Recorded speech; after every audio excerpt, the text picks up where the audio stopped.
Você sabe que o negócio tá ruim quando nem o leitor da Folha está suportando mais. Não podemos continuar reféns dos caprichos de semideuses, diz leitor sobre decisões do STF. Eu não estou suportando mais.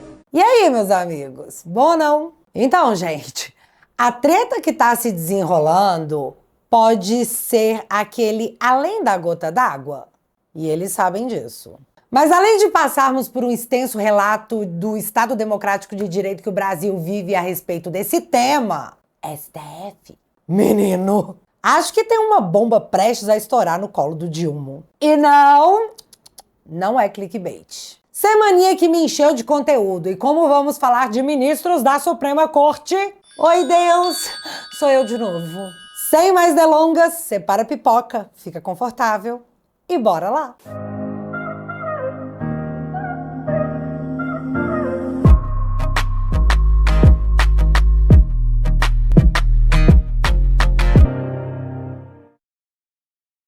Sem enrolação, vamos comentar o que está na boca do povo. A Suprema Corte do Brasil está incomodada e mandando recadinhos via imprensa.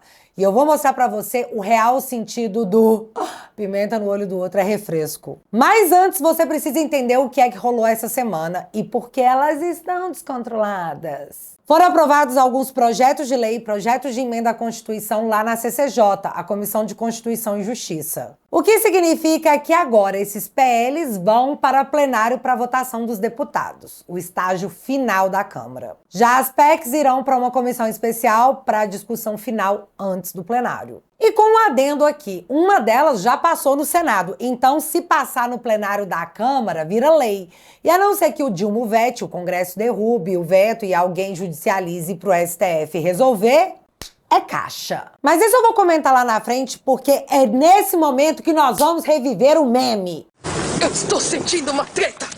Também tô sentindo uma treta. E é muito importante que você saiba o que foi aprovado, então vamos de um breve resumo. A PEC 8, que limita as decisões monocráticas de ministros da Suprema Corte. Essa PEC vai proibir ministros do Supremo de forma individual, tipo na canetada, de anular leis ou suspender atos do presidente da República, da Câmara ou do Senado. Ou seja, se a Corte quiser tornar inválida uma votação do Congresso ou um ato do presidente, não vai dar mais para usar um ponta de lança. Os 11 vão ter que trazer a cara no sol e lidar com a repercussão. Sozinho, tipo lobo solitário, não pode mais. Se for aprovado, é claro. E é essa PEC que já foi aprovada no Senado, portanto, tá assim pra virar lei, fiote. PEC 28. E aqui o negócio começa a esquentar. Essa PEC daria autorização ao Congresso de suspender decisões do STF caso o Congresso entenda que a Corte avançou nas suas competências ou que criaram uma interpretação criativa para o ordenamento jurídico. E para isso acontecer, seriam necessários 2/3 da Câmara e Senado, ou seja, 342 deputados e 54 senadores para invalidar as decisões da Corte. PL 4754, e esse é muito bom. Esse projeto de lei cria nova hipótese para crime de responsabilidade para ministros da Suprema Corte, que seria a usurpação de competências do Legislativo ou do Executivo. Deixa eu dar exemplos e bem recentes para você poder assimilar. A questão da liberação do cigarrinho de orégano. De forma efetiva, a Suprema Corte legislou, dizendo a partir daquele momento o que seria tráfico, o que seria usuário, se poderia ou não ser preso, coisa que cabe, segundo a Constituição, ao Congresso brasileiro. Então, se esse PL for aprovado e um juiz da Suprema Corte tentar votar, por exemplo, a questão de mamães tirarem bebês de suas barrigas, estaria cometendo um crime de responsabilidade. Mas não só para intromissão nas funções do Congresso, como também no Executivo. Recentemente, vimos Flávio Dino determinar o uso de créditos extraordinários para o combate às queimadas, que no governo Dilma já superam um recorde que era do próprio Dilma. Mas agora ninguém liga, né? Parece que é só o Flávio Dino mesmo.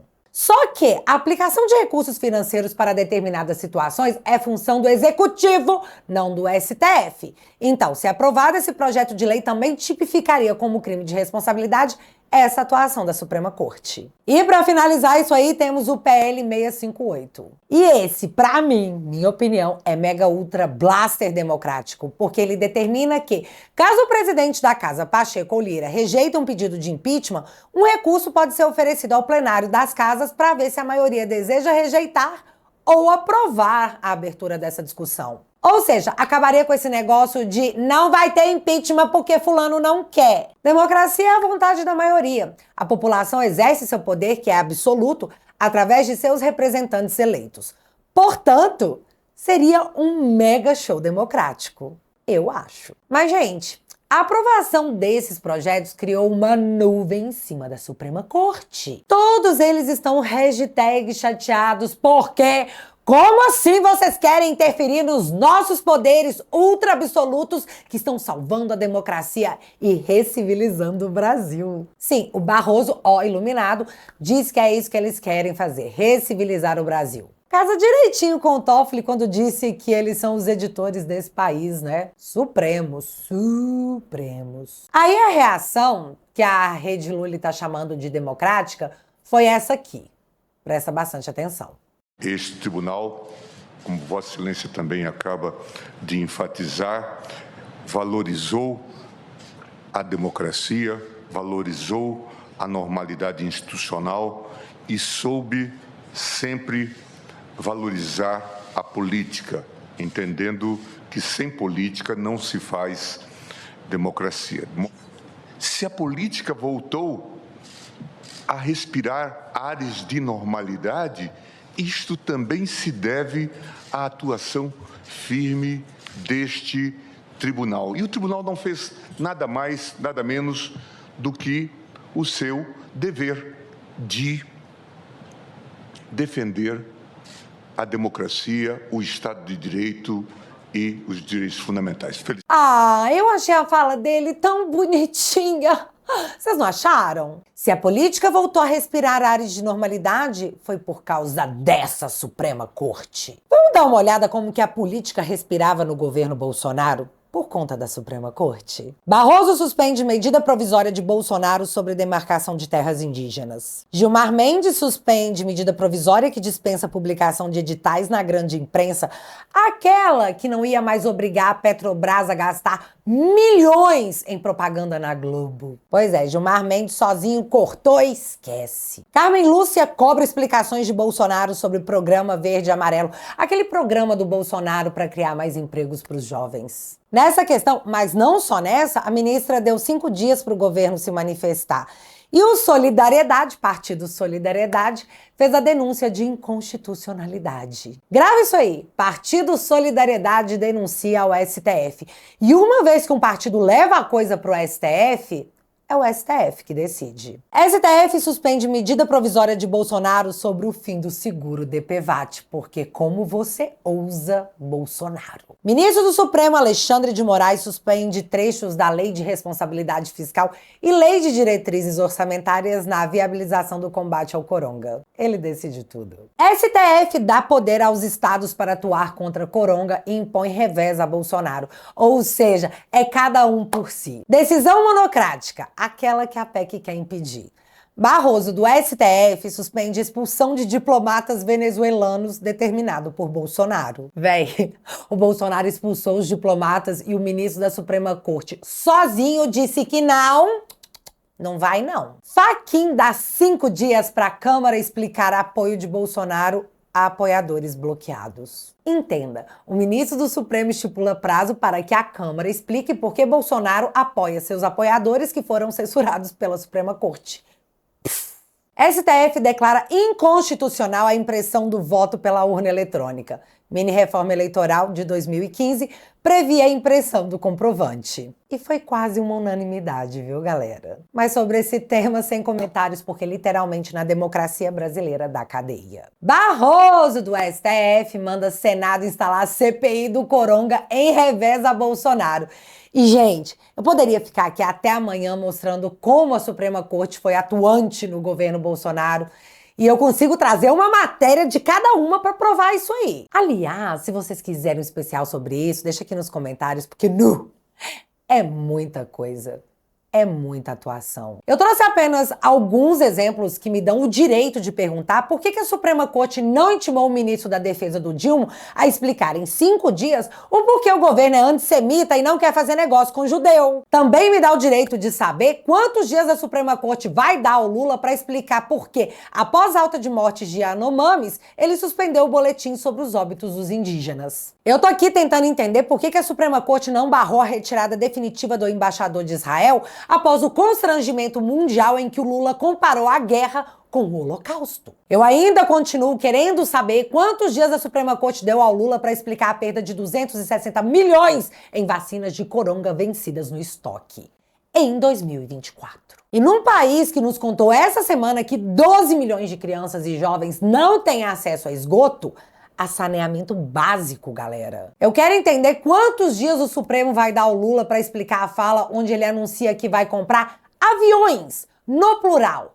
para a presidência e para os ministros dele. Imagina, vamos bancar avião para carregar ministros do Dilma. Quantos dias a Suprema Corte dará ao Lula para explicar a fake news de que nos últimos 18 meses não existia nenhum número negativo no governo dele? Sendo que nossas estatais, que no governo Bolsonaro davam lucro, agora estão com um rombo de 7,2 bilhões apenas em 2024, o maior dos últimos 22 anos. Fake news não era crime?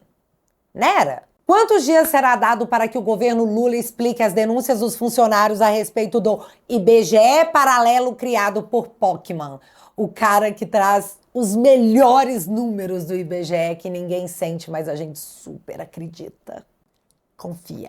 Porque assim, gente, eu não vi nenhum desses questionamentos sendo feitos até agora. É como se tudo tivesse muito bem. Mas beleza, voltando aqui aos corações peludos dos ministros da Suprema Corte a respeito dos projetos que passaram lá na CCJ. Barroso também fez o seu comunicado. O propósito de uma Constituição é assegurar o governo da maioria, o Estado de Direito e os direitos fundamentais. E se o seu guardião, o da Constituição, é o Supremo, chega-se à reconfortante constatação de que o tribunal cumpriu o seu papel e serviu bem ao país nesses 36 anos de vigência da Carta de 1988. Nós decidimos as questões mais divisivas da sociedade brasileira. Num mundo plural, não existem unanimidades. Porém, não se mexe em instituições que estão funcionando e cumprindo bem a sua missão por injunções dos interesses políticos circunstanciais e dos ciclos eleitorais. Nós aqui seguimos firmes na defesa da democracia, do pluralismo e da independência e harmonia entre os poderes. Peraí, deixa eu repetir aqui a frase do Barroso que chamou minha atenção. Não se mexe em instituições que estão funcionando e cumprindo bem a sua missão, por injunção dos interesses políticos circunstanciais e de ciclos eleitorais. Vocês lembram que o Barroso, tempos atrás, deu uma declaração ao lado do PGR dizendo que o acordo de não persecução penal era muito bom e que as pessoas não queriam se declarar culpadas e acabar logo com isso tudo por uma questão ideológica, não porque elas eram inocentes? Respira. Moraes volta para condenar ambulante que foi vender mercadorias em QG de Brasília.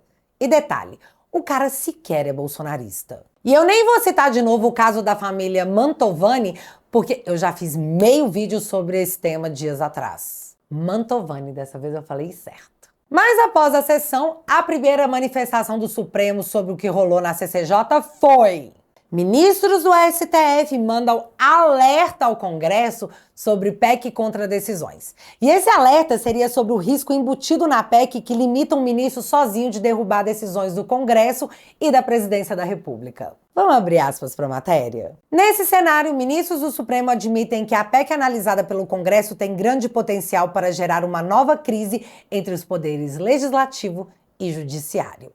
Fecha aspas e pega as luvinhas de boxe. Mas por que essa treta ia estar armada?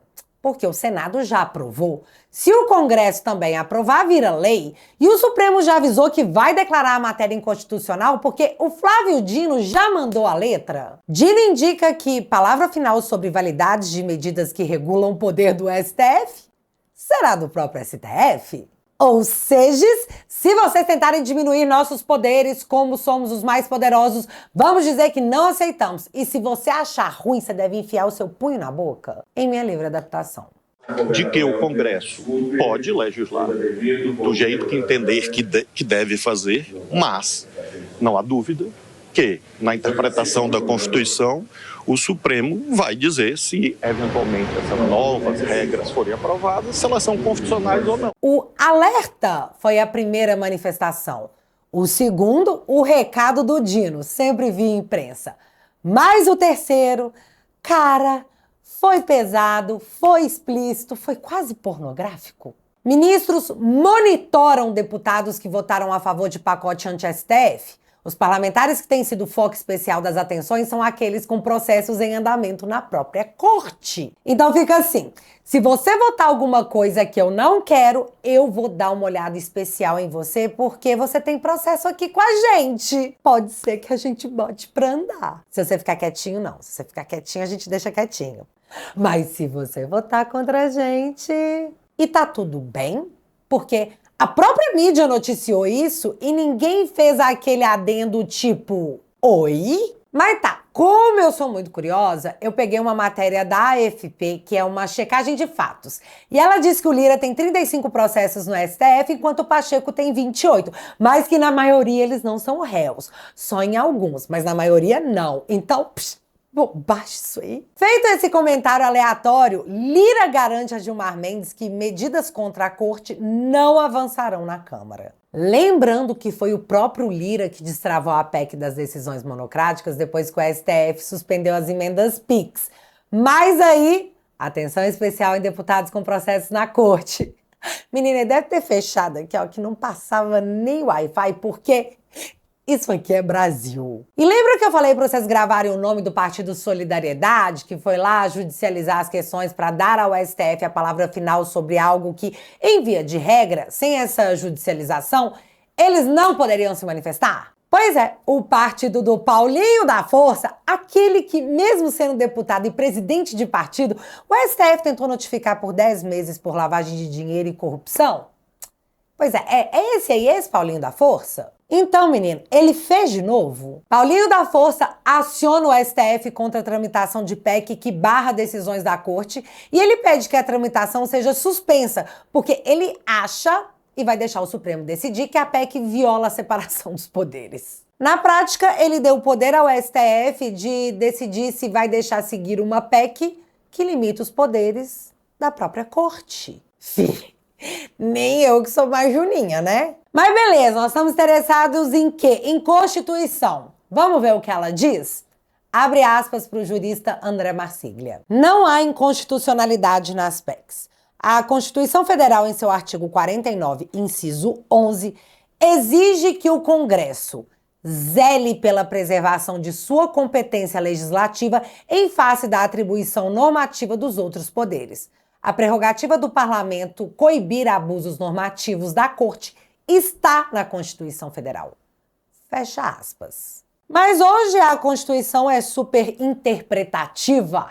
Cada um tem uma opinião. Inclusive o deputado Príncipe Luiz de Orleans e Bragança, que fez uma fala que resume, bom, na opinião dele, eu sou obrigada a falar na opinião dele, porque se eu falar que é minha opinião, eu posso ser processada e quem tem foro privilegiado é ele. Então vamos ficar com a opinião dele, né? É nítida a não leitura e a não interpretação correta dessa PEC por parte daqueles que queiram ainda ter um poder monocrático, autoritário, fisiológico, agindo em seu benefício. Está óbvio que os partidos de esquerda não só perderam flagrantemente nas questões das últimas eleições, mas também não tem mais o que oferecer em termos de proposta. Agora só tem uma minoria muito pequena que se resguarda de um poder monocrático escondido lá no STF, que vem à sua defesa toda vez que perdem votações aqui na CCJ ou votações no plenário. É isso que fica patente aqui, presidente. Porque a leitura dessa PEC, ela é saudável. É uma leitura idônea, resgata exatamente o que o Constituinte de 88 queria. Lembrando, em um aspecto fundamental de 88, sim, a independência do judiciário é importante. Todo Estado de Direito tem um judiciário independente. Mas todo Estado de Direito moderno tem um Congresso forte que debate absolutamente absolutamente tudo que é público. Não cabe um grupo exclusivo, nomeado, e diga-se de passagem, essas nomeações não foram tão felizes, desqualificado, passar em julgamento no processo idôneo do Congresso Nacional. Então esse é um aspecto da PEC, que também reforça a ideia de acabar com as medidas monocráticas. Mas tem um outro aspecto que eu acho que é o mais importante, que vem ao encontro do segundo espírito que estava presente em 88. Era de transformar o Congresso Nacional em ser a epítome da discussão pública, porque aqui a multiplicidade de ideologias, a multiplicidade de regiões, a multiplicidade de visões de Estado estão presentes. Não é no poder executivo, não é no poder judiciário, é no Congresso. E o que essa PEC faz? Ela traz de volta para o Congresso exatamente o que era o intento do Constituinte. Ela dá ao Congresso a possibilidade de criar um freio ao ativismo judicial desse pequeno grupo nomeado que age monocraticamente. Ela cria esse freio. Não é uma questão aqui de se sobrepor ao poder, de acabar com a independência de poderes, nada disso. É de coabitação dos dois poderes. Ao mesmo tempo, essa PEC não fala nada com relação ao voto direto universal, não fala nada com acabar com a federação. Então, ou seja, tudo aquilo que tornaria essa emenda constitucional em inconstitucional, simplesmente não cabe aqui a discussão. É altamente inconstitucional esse debate, é fundamental que esse Congresso resgate as suas prerrogativas. Ah, mas esse assunto ainda vai render pra caramba.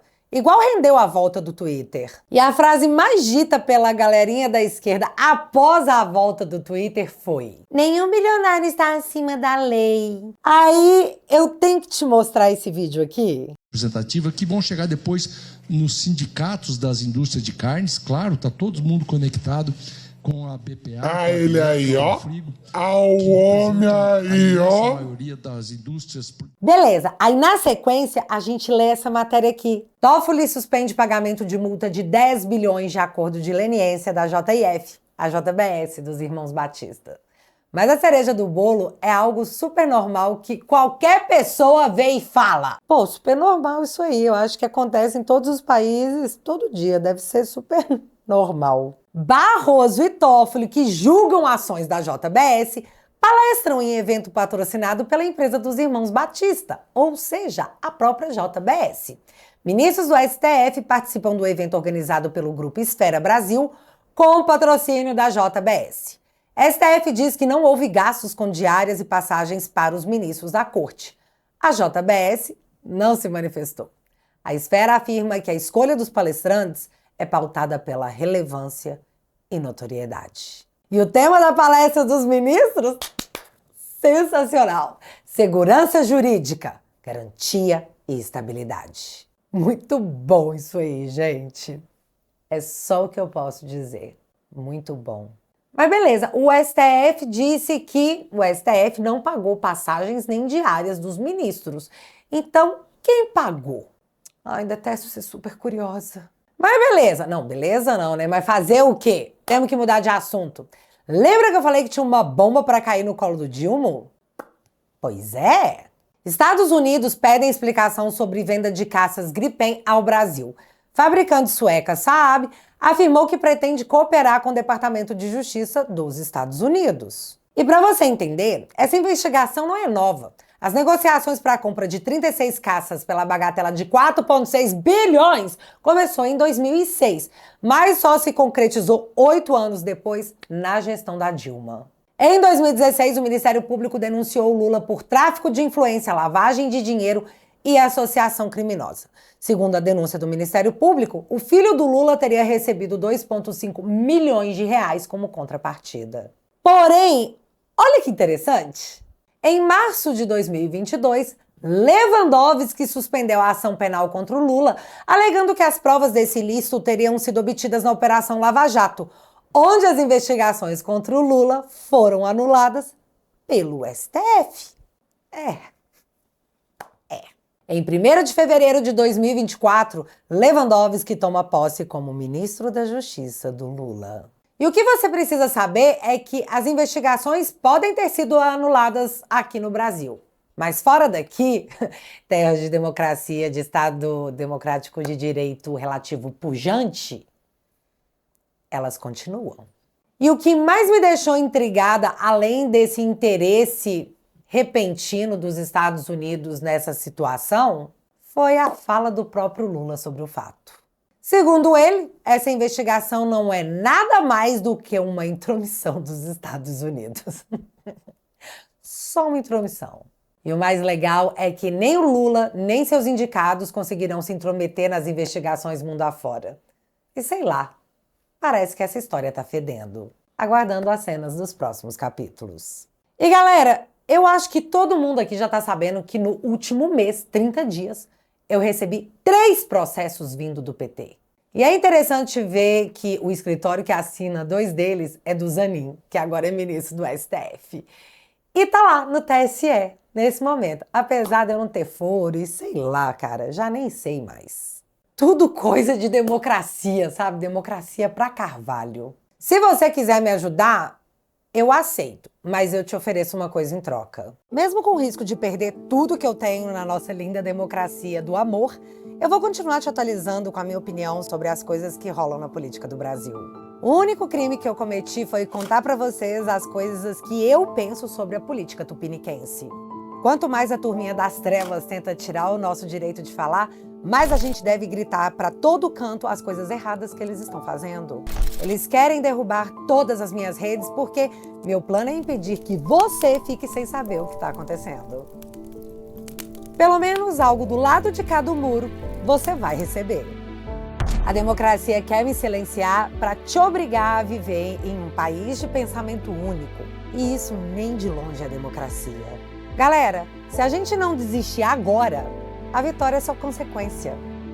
Nós estamos aqui para construir um bom futuro, um verde e amarelo para os nossos filhos e netos. São os tempos difíceis que criam os homens fortes. E a gente é desses. Toque no botão aqui embaixo e entre para a família Te Atualizei. Assinando a plataforma por 10 bonouros por mês, você financia o meu trabalho, a minha defesa e os meus advogados. Em troca, eu te ofereço conteúdo exclusivo e bem-humorado, sempre que possível. Portanto, se você quiser e puder, o link vai estar fixado aqui no primeiro comentário e desde já, muito, muito, muito, muito obrigada. Mas agora eu quero saber de vocês, sobre as PECs e os projetos de lei.